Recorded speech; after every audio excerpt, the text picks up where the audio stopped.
तत्व के वर्गीकरण में, तत्व का आवर्ती वर्गीकरण में हम लोग पढ़ रहे थे तत्वों का आवर्ती गुण। आवर्ती गुण क्या था? परमाणु त्रिज्या।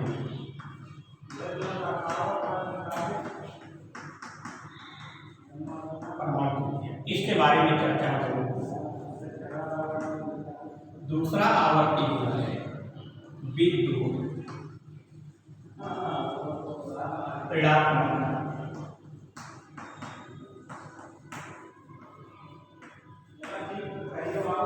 इलेक्ट्रोनेगेटिविटी,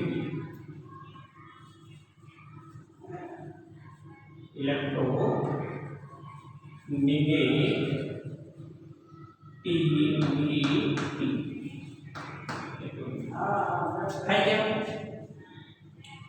किसी गैसियस परमाणु द्वारा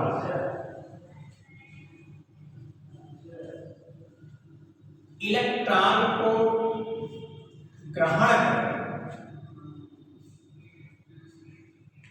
ऋण आयन बनाने की क्षमता। विद्युत ऋणात्मक क्या है? पावर है। क्या? कितना इलेक्ट्रॉन को कितनी ज्यादा तीव्रता से ग्रहण कर सकता है, वो क्या है? गैसीय अवस्था में किसी परमाणु द्वारा इलेक्ट्रॉन को ग्रहण कर ऋण आयन बनाने की क्षमता को विद्युत ऋणात्मक। अब आवर्ती गुण में क्या है? समूह में क्या होता है और आवर्त में क्या होता है? मतलब इस विद्युत ऋणात्मकता का आवर्त में क्या प्रभाव होता है, समूह में क्या प्रभाव होता है। तो आवर्त में अगर हम बाएं से दाएं चले तो हमें मालूम है कि S block, D block, P block, ये है भाग, ये भी है विभिन्न प्रकार के भाग, और ये है पदार्थ आधार। इन्हीं से ये सारणी बनी हुई है। तो हम जानते हैं कि जो धातु है वो इलेक्ट्रॉन को अपनी तरफ आकर्षित करने की क्षमता सबसे कम रखती है। क्यों? क्योंकि ऑलरेडी उनके इलेक्ट्रॉन, उनके आउटरमोस्ट ऑर्बिट में इलेक्ट्रॉन की अधिकता होती है जिसे वो त्याग करके धन आयन बनाते। तो जो इलेक्ट्रॉन त्याग रहा है, जिसके पास इलेक्ट्रॉन रिलीजिंग टेंडेंसी है, वो गेनिंग टेंडेंसी क्यों दिखाएगा? अर्थात आवर्त में बाएं से जब हम दाएं चलते हैं तो विद्युत ऋणात्मकता बढ़ती है। क्यों? धातुओं की एकदम कम है, उपधातु में थोड़ा सा आया, लेकिन अधातु के क्या नेचर है? उनमें इलेक्ट्रॉन गेनिंग टेंडेंसी, और इसमें क्या होती है? लूजिंग टेंडेंसी होती है। इसमें लूजिंग टेंडेंसी होती है, इसमें गेनिंग टेंडेंसी होती है। विद्युत ऋणात्मकता जब हम आवर्त में बाएं से दाएं चलते हैं तो ये बढ़ती है। क्यों? क्योंकि बाएं से दाएं चलने पर धात्विक गुण घटता है, अधात्विक गुण बढ़ता है। ऑक्साइड प्रवृत्ति बढ़ती है, हाइड्राइड प्रवृत्ति बढ़ती है। तो जो उपधातु है इनमें अगर धात्विक गुण घटा, अधात्विक गुण बढ़ा, और अधात्विक का या अधातु का नेचर होता है इलेक्ट्रॉन को गेन करना। Gaining the electron becomes negative charge known as non-metal। ऐसे एलिमेंट जो इलेक्ट्रॉन को ग्रहण करके ऋण आयन बनाने की क्षमता रखते हैं अधातु कहलाते हैं। और उपधातु क्या है? जिनमें दोनों के नेचर उदास भी है और अधातु। तो यहीं से जो है गेनिंग टेंडेंसी शुरू होती है। इधर गेनिंग टेंडेंसी नहीं है क्योंकि धातु है। जब हम बाएं से दाएं चलते हैं तो विद्युत ऋणात्मकता बढ़ती है। आइए समूह की बात करते हैं। जब समूह में हम ऊपर से नीचे चलेंगे तो जब इनकी गेनिंग टेंडेंसी है ही नहीं, लूजिंग टेंडेंसी है, इस समूह के सारे तत्व केवल क्या हैं, लूजिंग टेंडेंसी वाले हैं। और जब इनकी विद्युत ऋणात्मकता कम है तो इनकी विद्युत ऋणात्मकता और कम हो जाएगी। क्यों? क्योंकि ऑलरेडी इनका आकार बढ़ता जाएगा, और जब आकार बढ़ता जाएगा तो नाभिक का चार्ज भी कम होता जाएगा। जो आउटर मोस्ट इलेक्ट्रॉन है वो इजीली निकल जाएंगे, लूजिंग टेंडेंसी बढ़ जाएगी, और जब लूजिंग टेंडेंसी बढ़ जाएगी तो ऋणात्मकता ऑटोमेटिक कम हो जाएगी। तो अगर हम टॉप टू बॉटम चलते हैं किसी भी पीरियड में तो इसकी जो है विद्युत ऋणात्मकता घटती है।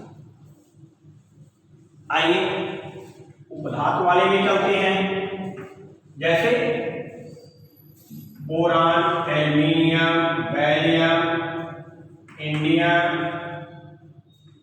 और थाइलियम।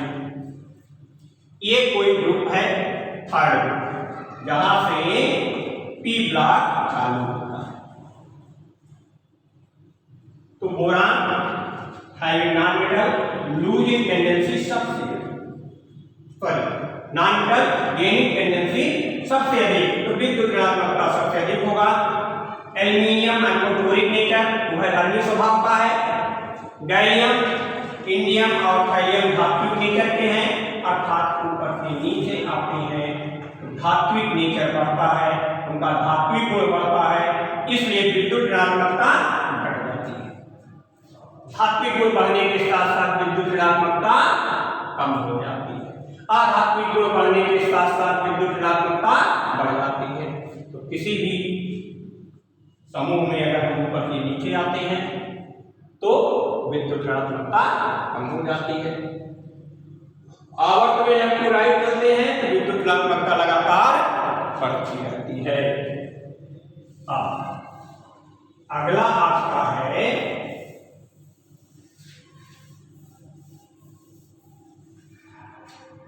विद्युत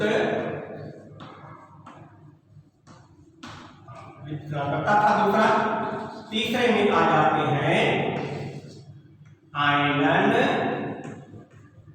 विभव, आयोनाइजेशन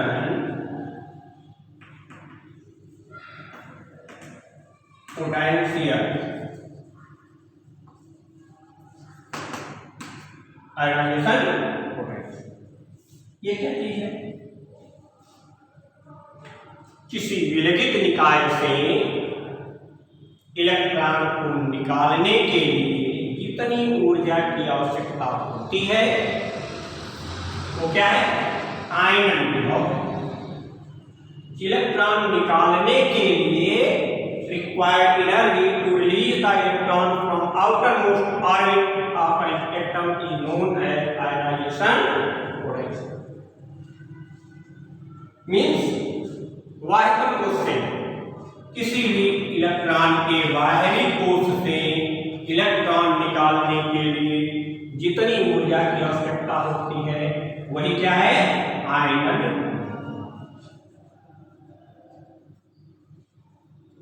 पहले एटम एलिमेंट किस अवस्था में था? मूल अवस्था में था, और मूल अवस्था में वो क्या होता है? उदासीन होता है। परिभाषा में अगर उदासीन भी लिखा होगा तो उससे कंफ्यूज मत होइएगा। उदासीन अवस्था से एक इलेक्ट्रॉन निकालने के लिए जितनी ऊर्जा की आवश्यकता होती है उसे क्या कहते हैं? आयनन।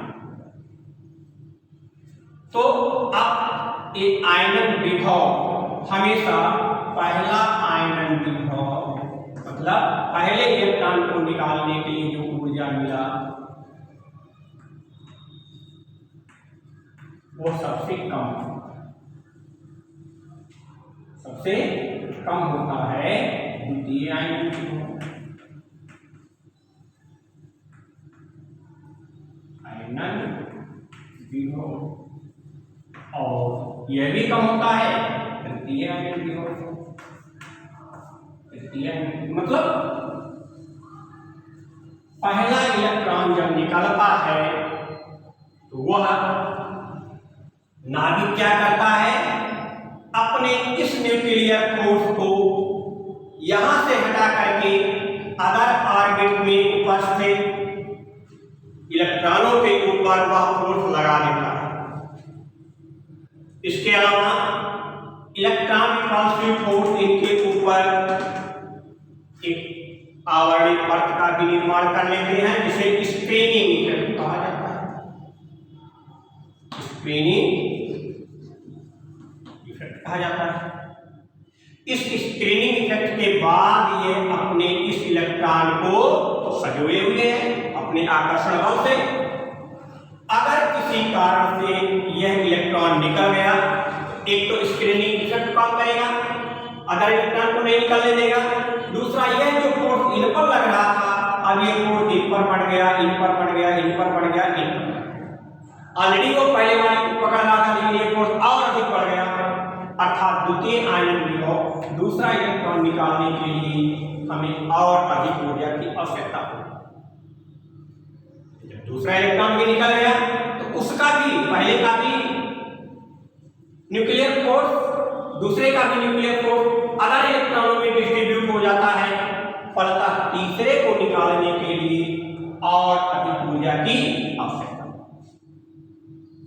हमेशा पहला आयनन विभव कम होता है, दूसरा आयनन विभव से ज्यादा होता है, और तीसरा आयनन विभव सबसे ज्यादा होता है। चौथे की तो हम बात ही ना करें, क्योंकि चौथा इलेक्ट्रॉन निकालने के लिए उसे ना कुछ जमाने पड़ते हैं, और इतना अधिक मान हो जाता है ना कोई देता है उतनी ऊर्जा, ना उसे उतनी ऊर्जा मिलती है, और ना चौथा इलेक्ट्रॉन निकलता है।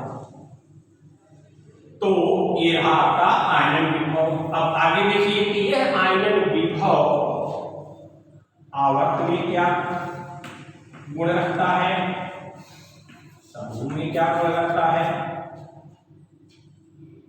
किसी भी आवर्त में हम चलें, यहां पर जैसे हम सोडियम से चलते हैं, आउटर मोस्ट ऑर्बिट में एक इलेक्ट्रॉन, मैग्नीशियम पर पहुंचे 2 इलेक्ट्रॉन, और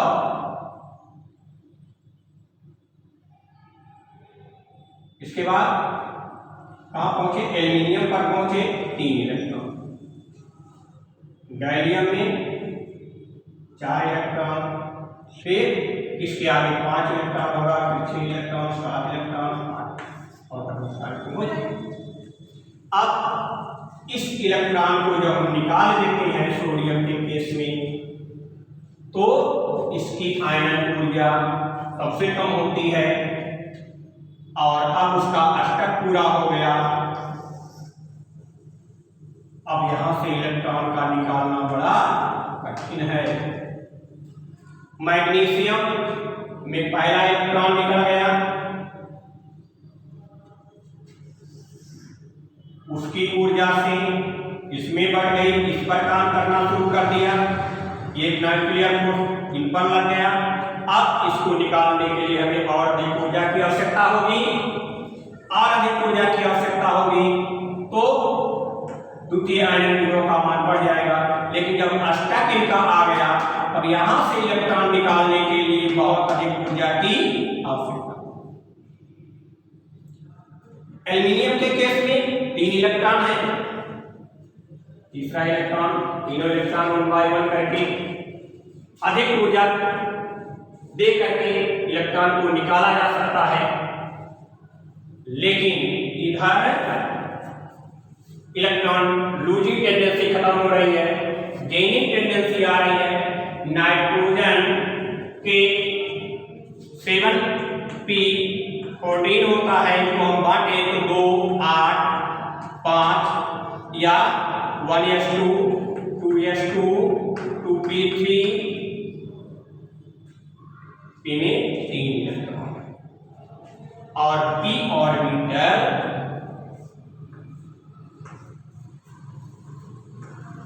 तीनों में 1 इलेक्ट्रॉन है। पहले भी बताए थे कि अगर अर्ध पूरी कक्षा है उसका आयनन विभव, यहां से इलेक्ट्रॉन निकालना बड़ा कठिन है। कंपेरिजन रैंक ऑक्सीजन और गैलियम, इसलिए नाइट्रोजन की आयनन ऊर्जा ये लगातार बढ़ रही है लेकिन ऑक्सीजन से कम है। तो यहां से यहां तक तो लगातार बढ़ रही है, लेकिन जब नाइट्रोजन के केस में आते हैं तो अर्धपूरित ऑर्बिटल होने के कारण ये अधिक अस्थाई है, अस्थाई इसका अधिक है। हल्का इलेक्ट्रॉन को निकालने के लिए बहुत अधिक ऊर्जा की आवश्यकता होगी। कंपेरिजन रैंक ऑक्सीजन, ऑक्सीजन का क्या है 1s2 2s2 2p4, और p4 को अगर हम बनाएंगे तो यहां पर 1 2 3 इलेक्ट्रॉन और ये चौथा पेयर हो गया।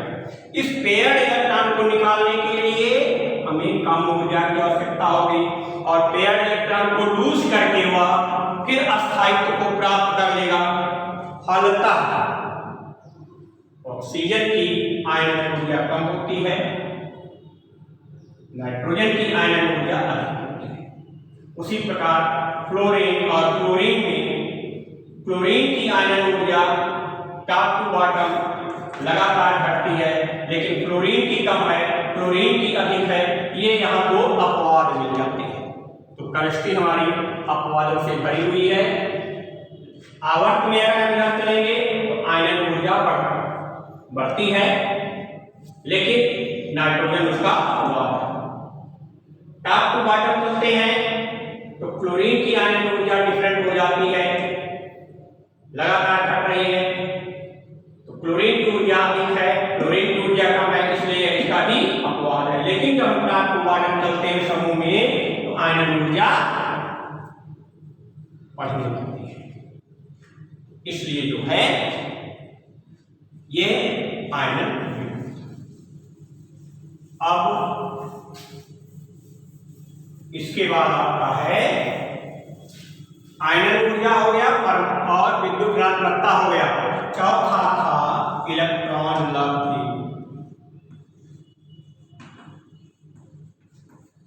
इलेक्ट्रॉन गेन एंथैल्पी, और यही से हम इसकी चर्चा कर लेंगे।